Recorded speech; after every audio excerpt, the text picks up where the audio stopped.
draping. How do you do it?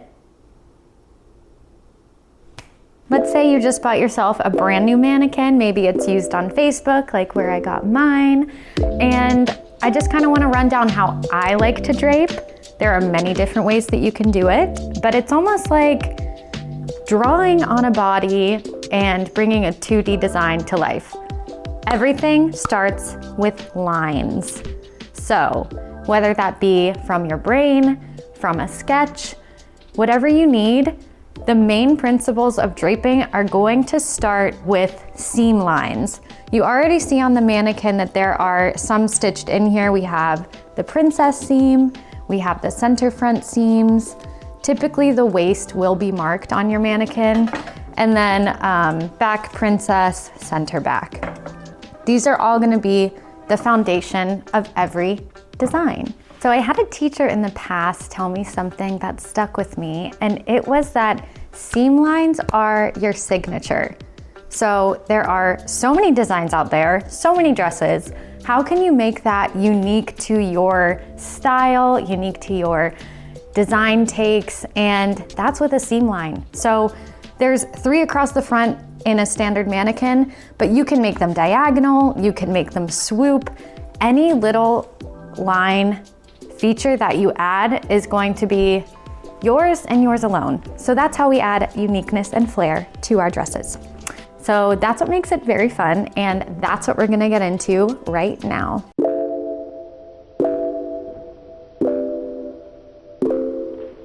Whenever we're draping on a mannequin, we are going to focus on the wearer's right. So this side of the mannequin, because bodies are symmetrical, you can only drape on one side, and then you'll just mirror that to the other. Basically, what we're gonna do is be draping all along here, here, and here. So some tools that we're going to need for this are, you can use this, it's like seam tape. It kind of reminds me of tape from like a cassette player. It's actually not that sticky. I don't know. I tend to pin it into the mannequin as well. Or you can use twill tape, which is also very nice. You just need to pin it because it's not sticky, but it's kind of a bit more durable than the seam tape. I like using twill tape.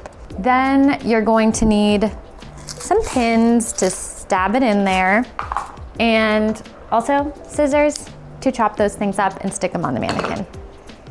This is a very loose sketch of what I'm going to be draping today. Mine is pretty standard in the seam lines, but I want the fabric to really shine here, and then I also want to add some embellishment to the neckline. But I have the front of my dress here, and then I have the back of my dress, and you can immediately see that there's 2 prominent seam lines on the right side. Same with the right back, 2 prominent seam lines. You're gonna take either your seam tape or your twill tape, and we're going to start laying out our drawing on the mannequin. I like to start with the neckline and the waistline, and then work within that to put the seam lines. So in my design, I had kind of like a swooping neck, and then I'm gonna add an off the shoulder piece. So I'm just gonna start pinning right at center front. And a little tip for your anchor points, whenever you're pinning things that you want to stay in place, you can stick one pin up, and then you're going to stick another pin down, and that will hold it really nice and tight. I like to do that at kind of the beginning and the end of each of my pieces, and then the rest I'll just go along. So just get a nice little swoop going.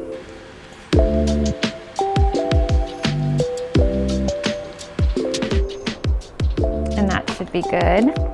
Give this a trim. I always leave a little extra in case I need to adjust after standing back and looking at it. All right, so here's the neckline I have. It's very simple. Now for the bottom, I want to go a bit below the natural waistline so I can have kind of like a curved bodice on mine.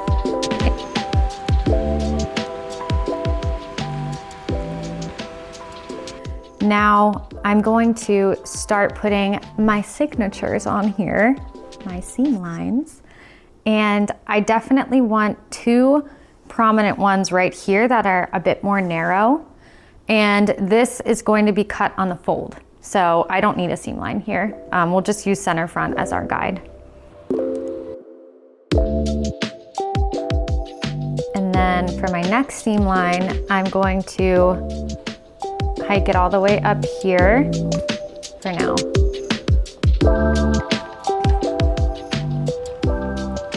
Another reason I like to use twill tape is, I don't know, it's like thicker than seam tape and you can reuse these pieces, whereas whenever you have the seam tape all cut up, it kind of just like crinkles together when you're done with it and you can't reuse it.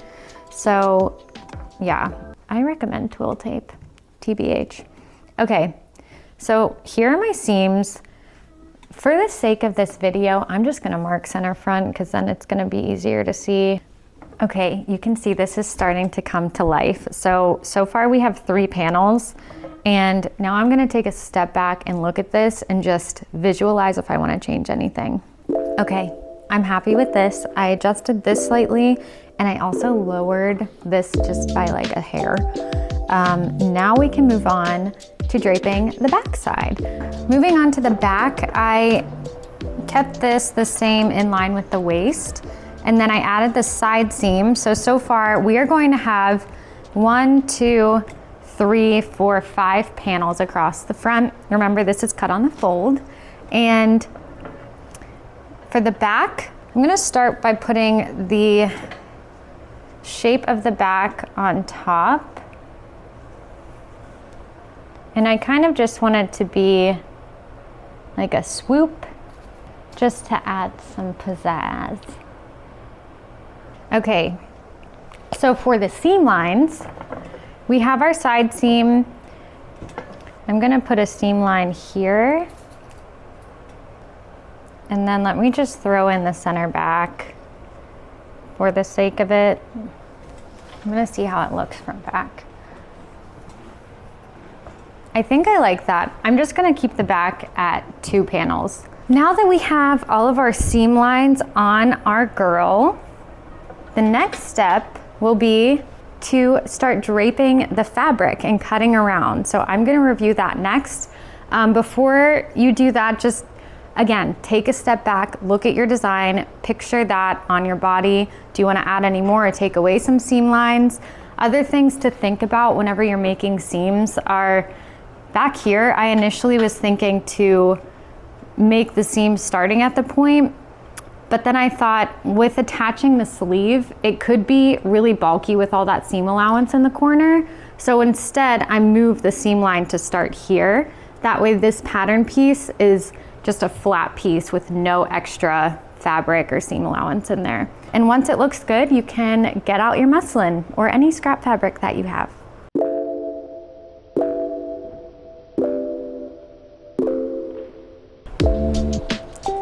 So you finalized your seam lines. It's now time to move to part 2, draping our fabric. This is muslin. It's used for a lot of prototyping and fashion design, and this is a great thing to use whenever we're just making our very first pattern pieces. There's no stretch, it's woven, it's thin. You mark everything up on it, write all your notes that you're taking on here. Well, not all of them, but some. And yeah, we can start using this. So you're gonna need muslin or a thin cotton material, number 2 pencil, and scissors to cut the chunks. Another important thing to note whenever you're draping is the grain line of your fabric. We always want that falling perpendicular to the floor. So whenever you're cutting your first rectangle, make sure that you identify the grain line. It'll normally be the salvaged edge of a piece of fabric, so whichever part has like the little holes and fraying, that marks the grain line of your fabric. And you can just kind of hold that up straight, and we're gonna just cut a rectangle bigger than this first piece of corset. All right, so I have my first rectangle, and the first thing we're gonna do is pin the grain line with anchor points. So if you remember, this piece is gonna be cut on the fold. So this will actually be the center of my fabric piece. This is gonna be one large panel. So since that's going to be my center, I'm going to pin the grain line and anchor it right down center front, because that'll be the middle of my pattern piece. And the reason we do this is you want the center of your pattern piece to hold the grain line, and then from that point on, we can push the fabric out to shape the body. So I'm just putting in these anchor points all the way down. Okay, now the shaping.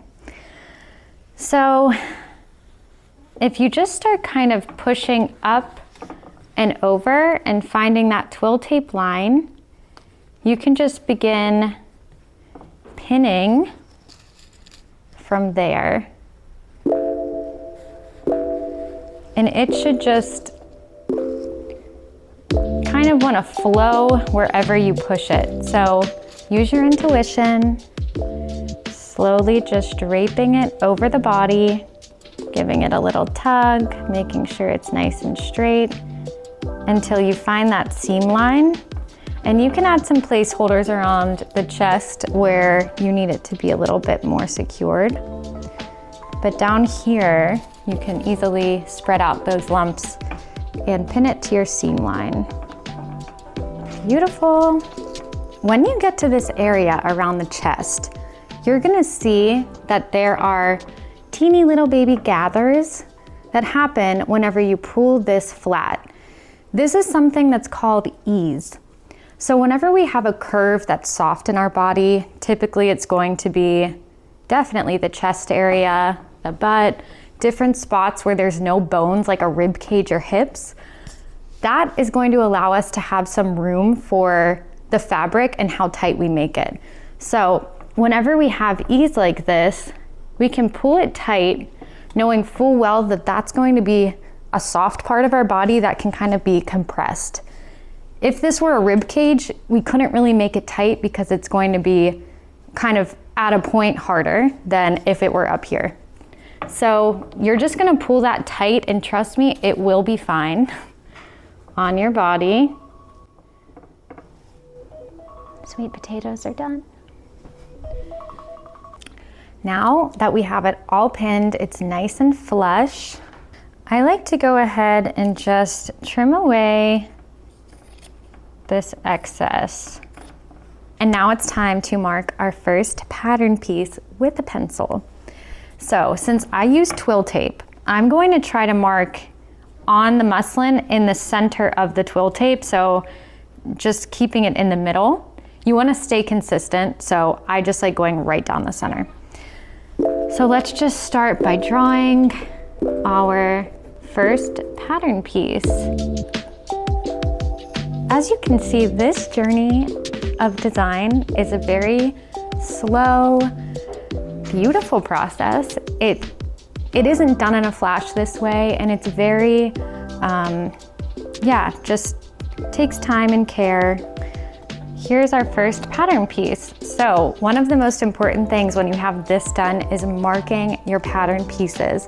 When they're all laid out, you don't want to be looking at it thinking, what is what? Because whenever you have a certain amount of panels, like you can have even more than what I have right now, it can get a little confusing.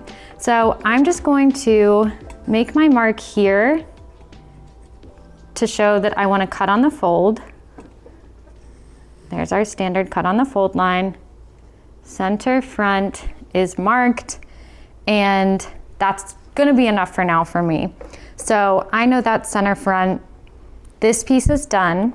So I'm gonna go ahead and remove this, and then I'll repeat this process for the rest of the panels. I'm gonna show you how to do the side seams now. I'll give the example on this one, but this is a key thing for the grain line. So like I said earlier, the princess seams tend to have a diagonal to them. Even if like yours look pretty straight, you wanna add a diagonal, it's really important that the grain line falls perpendicular to the floor. So if your floor is this way, the grain should go up. So we want to pin the grain line down the center of this panel. We'll anchor it in from the center point. So we have that on this side and we're on the center. And the reason you want the grain line to be straight there is so that whenever you're pushing out and smoothing this fabric into your seam lines, they'll fall much prettier being cut on like a bias than it would being cut on a straight grain line. And now we can mark again. So we had center front. I'm gonna mark this as SF1, side front 1. This will be side front 2. Okay, and there is our second pattern piece. So remember, keep the grain line in the center of each pattern piece perpendicular to the floor and finish out marking your pieces on muslin. Okay, so onto the center back pattern piece. Similar to the center front, we are going to put our anchor points right down that center back line. So we wanna find our grain line, and then we're going to line that up right down the center back and start to put in our anchor points.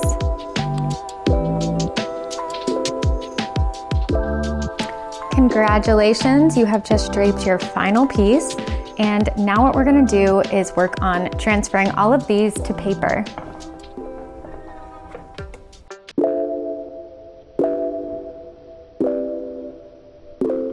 So we have all of our pattern pieces laid out now, nice and flat.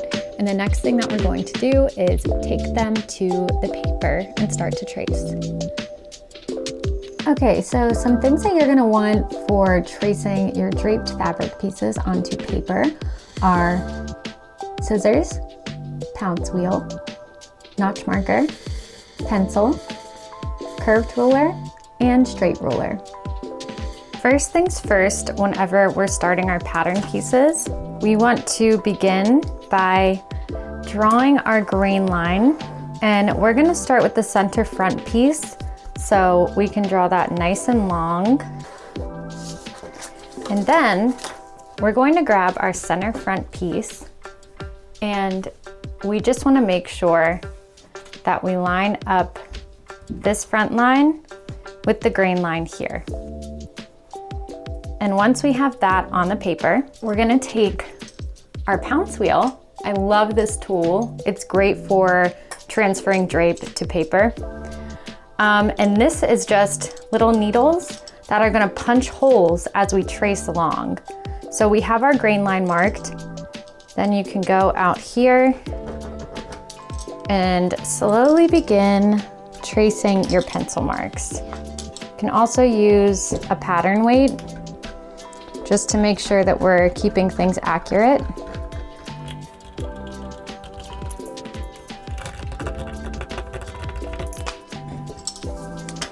Now that that's done, you can see little tiny dots here. I don't know if it's gonna come through on the camera, but you're gonna have that to mark your pattern, and we're just gonna start tracing slowly.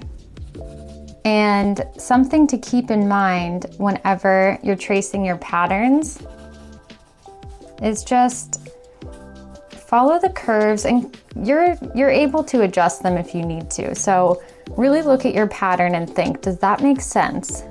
Is it jutting out in a weird spot, or is it like a sharp curve? You want smooth, flowy lines to follow along our body. Okay. If you need to smooth things out with a curved ruler, by all means, go for it. You can use that for the bust curves.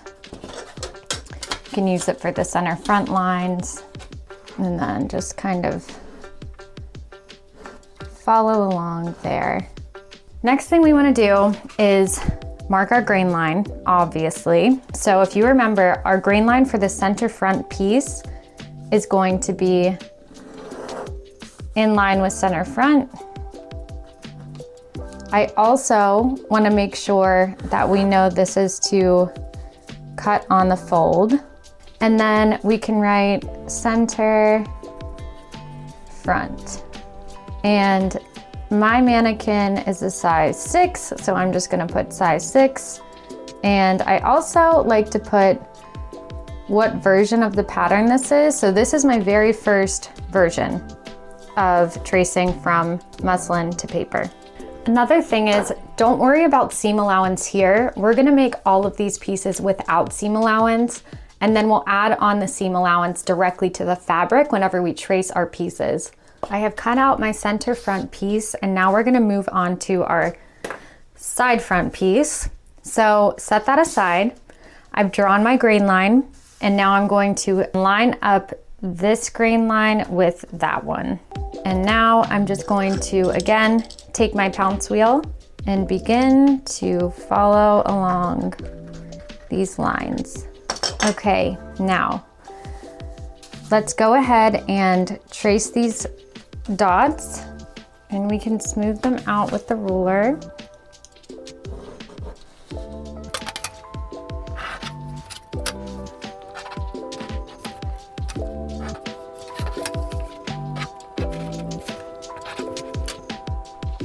Now that we have this traced, we are going to walk the pattern. What I mean by that is, we want to make sure that this line matches up with this line. And how we're going to do that is by starting at the very top here. We want to make sure that these lines perfectly match and that this is lined up with our seam line. And something helpful here is to have a little pin. We can slowly start to rotate to make sure that our seam lines are matching. So you can put the pin in where it's lining up, keep walking it down all the way along that curve so that our seam lines are touching. And this takes some time, but trust me, it's worth it. You want those seam lines to match up whenever you're sewing. And right off the bat, you can see that down here, we have a bit of a gap. I always like to walk the pattern 3 times just to double check. But right now it looks like we have about 3/8 of an inch excess on here, which is totally fine. We're gonna correct that issue. But let's go ahead and walk our pattern a couple more times just to make sure, starting at the top. Okay, so I just went ahead and walked my pattern 3 more times, and yes, this is very consistent. So I'm just gonna mark a line here, which is where we want our seam line to end on this side pattern piece. So we're going to be extending that by 3/8 of an inch. And from there, we can mark a line down with our edge. And then we're just going to take our curved ruler and blend it into this edge over here. We'll just take this and do a nice little blend. So here's our new pattern piece. The seam lines match up with the center front. And now a very important part so that we can line these up whenever we're sewing, we're going to mark the notches. So starting at the top again, we're going to walk our pattern, and I like throwing in like 3 notches, especially around the curved bust part of the princess seam. So we can mark a notch up here. I'm just putting it on this piece and this piece. Keep walking our pattern. I'm gonna throw a notch right here. You can do as many or as little notches as you want. Perfect. And then you can see at the bottom, we measured perfectly with that extension that we put on. All right, now we're going to repeat these steps with each of the following pattern pieces. So step 1 is trace your pattern piece. Step 2, walk it with the previous piece that you have cut out. Step 3, we're gonna notch our pieces in line with the previous piece. And step 4 is mark your pattern piece with the grain line and all the information that you want to know. All right, so here are our finished pattern pieces. You can see I have marked each one diligently. We have our notches also marked. And if you want to, you can use this notching tool for your patterns. I love it. It's really nice whenever you're tracing. You basically just clip it, and then whenever you're tracing, you can mark your pencil line there or your scissors, whichever you prefer. So you can go through, notch your pieces, and then you have the first draft of your paper pattern. Congratulations, you have just completed transferring your draped pattern onto a paper pattern. I hope this helped teach you how to drape on your beautiful dress models. I'm definitely going to be dropping a part 2 of this that's going to go over sewing together our pattern pieces and fit correction. So make sure that you like and subscribe to get notified whenever that video drops. In the meantime, happy draping!